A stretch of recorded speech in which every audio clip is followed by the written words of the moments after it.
Epístola do Apóstolo Paulo aos Efésios. Capítulo 1.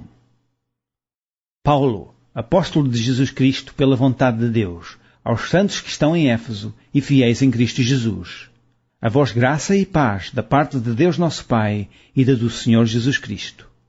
Bendito o Deus e Pai de nosso Senhor Jesus Cristo, o qual nos abençoou com todas as bênçãos espirituais nos lugares celestiais em Cristo. Como também nos elegeu nele antes da fundação do mundo, para que fôssemos santos e irrepreensíveis diante dele em caridade. E nos predestinou para filhos de adoção por Jesus Cristo, para si mesmo, segundo o benefício da sua vontade.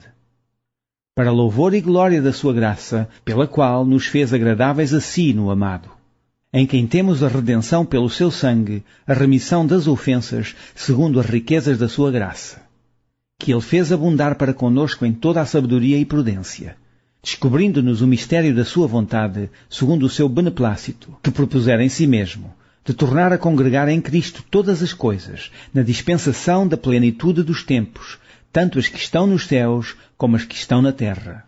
Nele, digo, em quem também fomos feitos herança, havendo sido predestinados, conforme o propósito daquele que faz todas as coisas, segundo o conselho da sua vontade, com o fim de sermos para louvor da sua glória, nós, os que primeiro esperamos em Cristo, em quem também vós estáis, depois que ouvistes a palavra da verdade, o evangelho da vossa salvação, e, tendo nele também crido, fostes selados com o Espírito Santo da promessa, o qual é o penhor da nossa herança, para a redenção da possessão de Deus, para louvor da sua glória.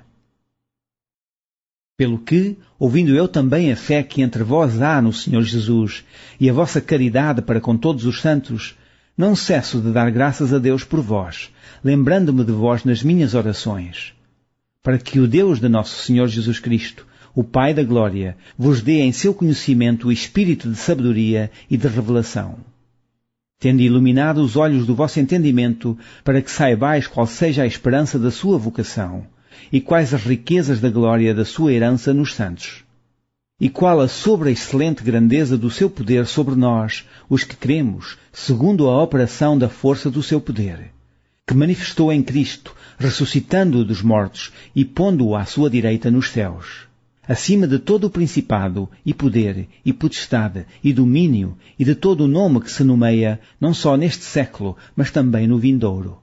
E sujeitou todas as coisas a seus pés, e sobre todas as coisas o constituiu como a cabeça da Igreja, que é o seu corpo, a plenitude daquele que cumpre tudo em todos. Capítulo 2. E vos vivificou, estando vós mortos em ofensas e pecados, em que noutro tempo andastes segundo o curso deste mundo, segundo o príncipe das potestades do ar, do espírito que agora opera nos filhos da desobediência, entre os quais todos nós também antes andámos nos desejos da nossa carne, fazendo a vontade da carne e dos pensamentos, e éramos por natureza filhos da ira, como os outros também. Mas Deus, que é riquíssimo em misericórdia, pelo seu muito amor com que nos amou, estando nós ainda mortos em nossas ofensas, nos vivificou juntamente com Cristo. Pela graça sois salvos. E nos ressuscitou juntamente com Ele, e nos fez assentar nos lugares celestiais em Cristo Jesus, para mostrar nos séculos vindouros as abundantes riquezas da sua graça, pela sua benignidade para conosco em Cristo Jesus. Porque pela graça sois salvos, por meio da fé. E isto não vem de vós, é dom de Deus. Não vem das obras, para que ninguém se glorie. Porque somos feitura sua, criados em Cristo Jesus para as boas obras, as quais Deus preparou para que andássemos nelas. Portanto, lembrai-vos de que vós noutro tempo erais gentios na carne e chamados incircuncisão pelos que na carne se chamam circuncisão, feita pela mão dos homens. Que naquele tempo estáveis sem Cristo, separados da comunidade de Israel e estranhos aos concertos da promessa, não tendo esperança e sem Deus no mundo. Mas agora em Cristo Jesus, vós, que antes estáveis longe, já, pelo sangue de Cristo, chegastes perto. Porque Ele é a nossa paz, o qual de ambos os povos fez um, e, derribando a parede de separação que estava no meio, na sua carne desfez a inimizade, isto é, a lei dos mandamentos, que consistia em ordenanças, para dos dois criar em si mesmo um novo homem, fazendo a paz. E pela cruz reconciliar ambos com Deus em um corpo, matando com ela as inimizades. E, vindo, ele evangelizou a paz, a vós que estáveis longe e aos que estavam perto. Porque por ele ambos temos acesso ao Pai em um mesmo Espírito. Assim que já não sois estrangeiros, nem forasteiros, mas concidadãos dos santos e da família de Deus. Edificados sobre o fundamento dos apóstolos e dos profetas, de que Jesus Cristo é a principal pedra da esquina, no qual todo o edifício, bem ajustado, cresce para templo santo no Senhor, no qual também vós, juntamente, sois edificados para a morada de Deus em Espírito. Capítulo 3. Por esta causa eu, Paulo, sou o prisioneiro de Jesus Cristo por vós, os gentios. Se é que tendes ouvido a dispensação da graça de Deus, que para convosco me foi dada. Como me foi este mistério manifestado pela revelação, como acima em pouco vos escrevi. Pelo que, quando lerdes, podeis perceber a minha compreensão do mistério de Cristo, o qual noutros séculos não foi manifestado aos filhos dos homens, mas agora tem sido revelado pelo Espírito aos seus santos apóstolos e profetas, a saber, que os gentios são co-herdeiros e de um mesmo corpo, e participantes da promessa em Cristo pelo Evangelho, do qual fui feito ministro pelo dom da graça de Deus, que me foi dado segundo a operação do seu poder. A mim, o mínimo de todos os santos, me foi dada esta graça de anunciar entre os gentios, por meio do Evangelho, as riquezas incompreensíveis de Cristo, e demonstrar a todos qual seja a dispensação do mistério, que desde os séculos esteve oculto em Deus, que tudo criou. Para que agora, pela Igreja, a multiforme sabedoria de Deus seja conhecida dos principados e potestades nos céus, segundo o eterno propósito que fez em Cristo Jesus nosso Senhor, no qual temos ousadia e acesso com confiança, pela nossa fé nele. Portanto vos peço que não desfaleçais nas minhas tribulações por vós, que são a vossa glória. Por causa disto, me ponho de joelhos perante o Pai de nosso Senhor Jesus Cristo, do qual toda a família nos céus e na terra toma o nome, para que, segundo as riquezas da sua glória, vos conceda que sejais corroborados com poder pelo seu Espírito no homem interior, para que Cristo habite pela fé nos vossos corações, a fim de, estando arraigados e fundados em amor, poderdes perfeitamente compreender, com todos os santos, qual seja a largura e o comprimento e a altura e a profundidade, e conhecer o amor de Cristo, que excede todo o entendimento, para que sejais cheios de toda a plenitude de Deus. Ora, aquele que é poderoso para fazer tudo muito mais abundantemente além daquilo que pedimos ou pensamos, segundo o poder que em nós opera, a esse glória na Igreja, por Jesus Cristo, em todas as gerações, para todo o sempre. Amém. Capítulo 4. Rogo-vos, pois, eu, o preso do Senhor, que andeis como é digno da vocação com que fostes chamados, com toda a humildade e mansidão, com longanimidade, suportando-vos uns aos outros em amor, procurando guardar a unidade do Espírito, pelo vínculo da paz. Há um só corpo e um só Espírito, como também fostes chamados em uma só esperança da vossa vocação. Um só Senhor, uma só fé, um só batismo. Um só Deus e Pai de todos, o qual é sobre todos e por todos e em todos. Mas a graça foi dada a cada um de nós, segundo a medida do dom de Cristo. Pelo que diz, subindo ao alto, levou cativo o cativeiro e deu dons aos homens. Ora isto, ele subiu, que é, senão que também antes tinha descido às partes mais baixas da terra.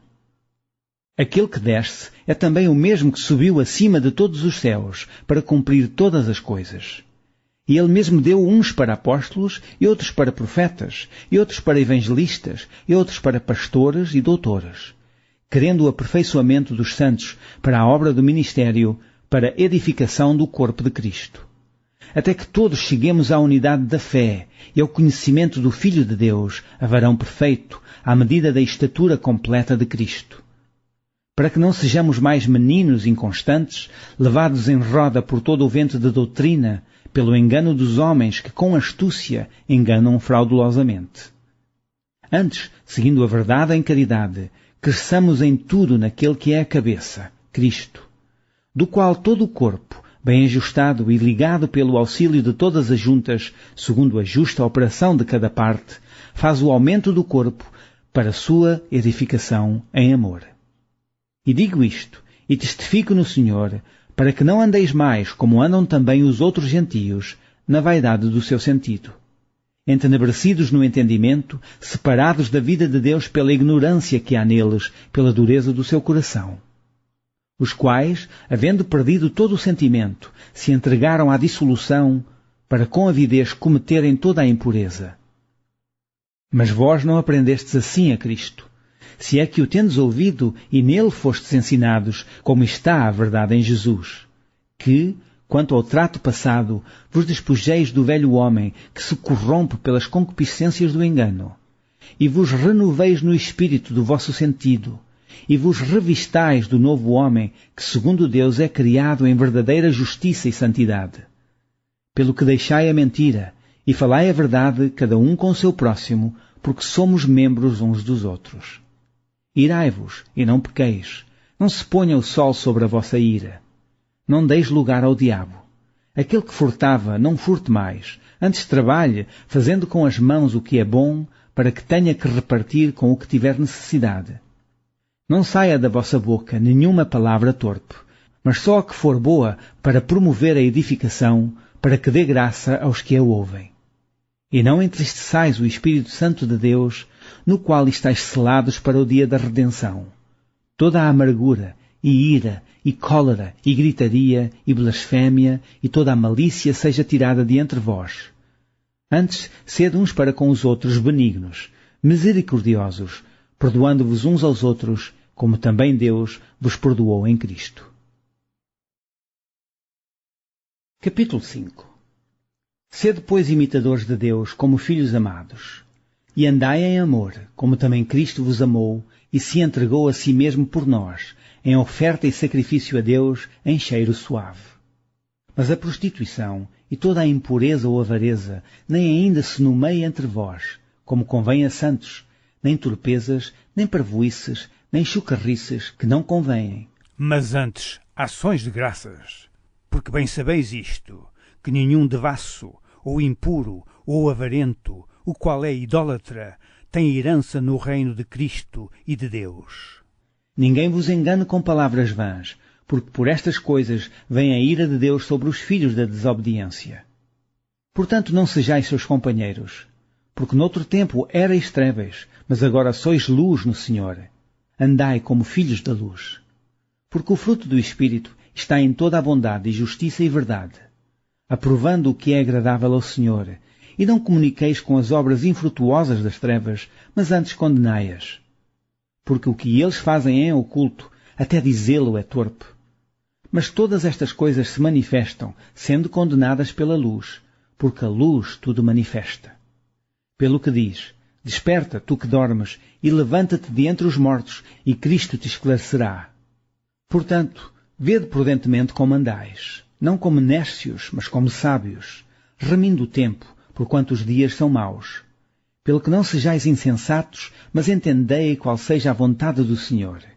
E não vos embriagueis com vinho, em que há contenda, mas enchei-vos do Espírito, falando entre vós em salmos, e hinos, e cânticos espirituais, cantando e salmodiando ao Senhor no vosso coração, dando sempre graças por tudo ao nosso Deus e Pai, em nome de nosso Senhor Jesus Cristo, sujeitando-vos uns aos outros no temor de Deus. Vós, mulheres, sujeitai-vos a vossos maridos, como ao Senhor. Porque o marido é a cabeça da mulher, como também Cristo é a cabeça da Igreja, sendo Ele próprio o Salvador do corpo. De sorte que, assim como a Igreja está sujeita a Cristo, assim também as mulheres sejam em tudo sujeitas a seus maridos.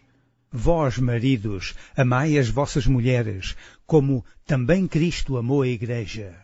E assim mesmo se entregou por ela, para a santificar, purificando-a com a lavagem da água pela palavra, para a apresentar a si mesmo Igreja gloriosa, sem mácula, nem ruga, nem coisa semelhante, mas santa e irrepreensível. Assim devem os maridos amar as suas próprias mulheres, como a seus próprios corpos. Quem ama a sua mulher, ama-se a si mesmo. Porque nunca ninguém aborreceu a sua própria carne. Antes a alimenta e sustenta, como também o Senhor à Igreja. Porque somos membros do seu corpo. Por isso, deixará o homem seu pai e sua mãe, e se unirá à sua mulher, e serão dois numa carne. Grande é este mistério, digo, porém, a respeito de Cristo e da Igreja. Assim também vós, cada um em particular, ama a sua própria mulher como a si mesmo, e a mulher reverencie o marido. Capítulo 6. Vós, filhos, sede obedientes a vossos pais no Senhor, porque isto é justo. Honra a teu pai e a tua mãe, que é o primeiro mandamento com promessa, para que te vá bem e vivas muito tempo sobre a terra. E vós, pais, não provoqueis a ira a vossos filhos, mas criai-os na doutrina e admoestação do Senhor. Vós, servos, obedecei a vossos senhores segundo a carne, com temor e tremor, na sinceridade de vosso coração, como a Cristo. Não servindo à vista, como para agradar aos homens, mas como servos de Cristo, fazendo de coração a vontade de Deus. Servindo de boa vontade como ao Senhor e não como aos homens, sabendo que cada um receberá do Senhor todo o bem que fizer, seja servo, seja livre. E vós, senhoras, fazei o mesmo para com eles, deixando as ameaças, sabendo também que o Senhor deles e vosso está no céu, e que para com ele não há acepção de pessoas. No demais, irmãos meus, fortalecei-vos no Senhor e na força do seu poder. Revesti-vos de toda a armadura de Deus, para que possais estar firmes contra as astutas ciladas do diabo. Porque não temos que lutar contra a carne e o sangue, mas sim contra os principados, contra as potestades, contra os príncipes das trevas deste século, contra as hostes espirituais da maldade nos lugares celestiais. Portanto, tomai toda a armadura de Deus, para que possais resistir no dia mau, e, havendo feito tudo, ficar firmes. Estai, pois, firmes, tendo cingidos os vossos lombos com a verdade, e vestida a couraça da justiça, e calçados os pés na preparação do Evangelho da paz, tomando sobretudo o escudo da fé, com o qual podereis apagar todos os dardos inflamados do maligno.